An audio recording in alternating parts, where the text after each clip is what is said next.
YouTube, I'm back. I know it's been a few days. Actually, it's been more like a week. A couple issues transpired that one in my control, one out of my control. But you know, back to kind of show you the front end and to kind of get this thing together so I can start working on the interior. So as you can see from the last video, I showed you lowering springs 1.8 inches have been installed with lowering struts. If you see that, those are ceramic brake pads with ceramic slotted and drilled rotors. I actually spray painted the 28 millimeter spray bar. I was going to keep it. I was looking at a 30 mil, but I said, okay, let me upgrade my bushings to poly. Unfortunately, after searching for days, I could not find anything compatible. Maybe someone out there knows something that I don't, but I could not find any poly 28 mil bushings. So I'm actually going to order a 30 mil or a 32 mil to upgrade that. But right now, I just kind of took that out and spray painted. As you can see, there was some little bit of surface rust. So what I did was kind of shaved it down and spray painted it with some of that undercoating. I mean, you're there, you might as well do it right. Again, when you put your brake pads on, you want to make sure you use brake lubricant, synthetic. Make sure that slides easily. Take those those slide pins out, clean them off, make sure everything is good. And that's what I was able to do. So this is the passenger side. Driver's side, a little different. Part of the reason why I was out for a week. So I'm going to give you a couple suggestions. Oh, the last thing I talked about, the sway bar links. Those are energy suspension. Those are poly, and those are new. But as you can see, this side isn't as beat up, right? You know, unfortunately, I had to learn from the passenger side what to do and what not to do. One of the things that I learned not to do is if you get a coil spring device and it comes with a safety latch, use it. I actually bought the lowering coil spring compressor. Thought it would be a pretty simple job, but unfortunately this side turned out to be all but that.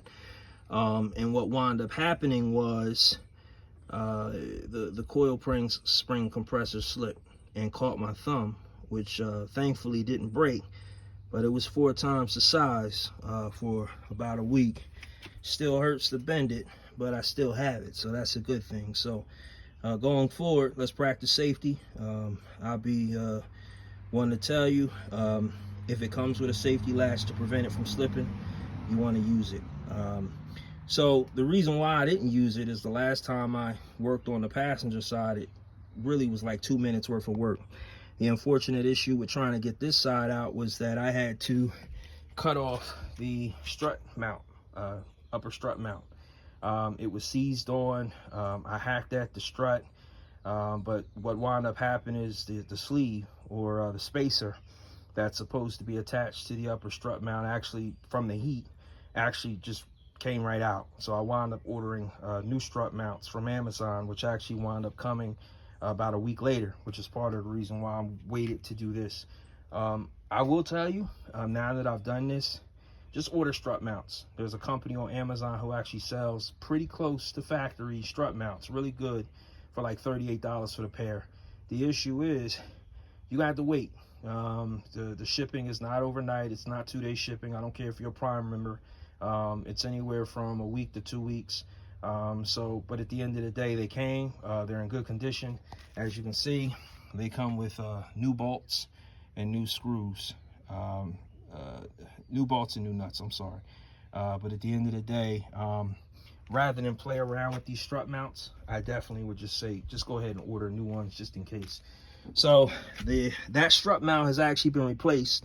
There was a lot of rust, surface rust on this side. So I actually, since I had a week, sanded it down, cleaned it up, and sprayed it. I actually have to finish spraying this now that I'm looking at it.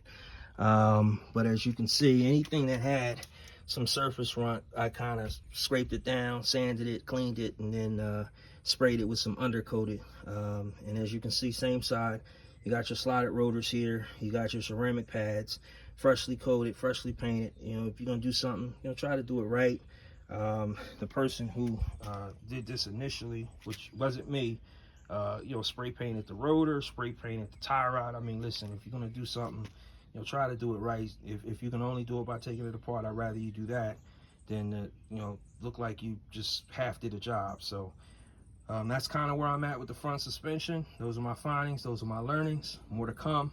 Obviously, I'm going to show you with the wheels applied, but now that I see this, I have to hit that with some rubber underlayment. So until we meet again next time, if you like my content, please subscribe. Thank you.